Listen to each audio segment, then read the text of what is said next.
ගැමියා සහ වලලු යක්ෂයා. සැමට සම්සුන්ව ජීවත් වූ ගැමියා කඳුකර කුඩා ගමේ කීර්තියක් දිනාගෙන හිඳියාය.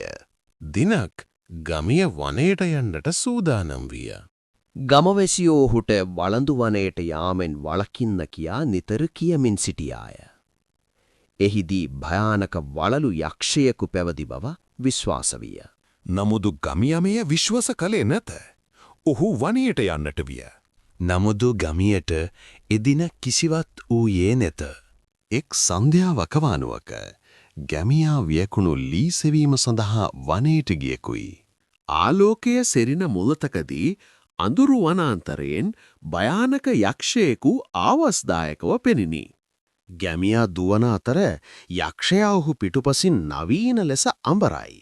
දියුණු සිතා ගැනීමකින් ගැමියා සිහින් ගුහාවකට පණිමින් යක්ෂයා වළකයි. ඊළඟ උදෑසන ගැමියා ගෙදර යයි. ඔහු වනයට යාම කිසිදාත් සිතා නොකරයි. 45ක් වයස ඇති ගැමියා එක මැටි දැලික් අතේ තබා සංසුන් මුහුණක් සමග ගෙදර යයි.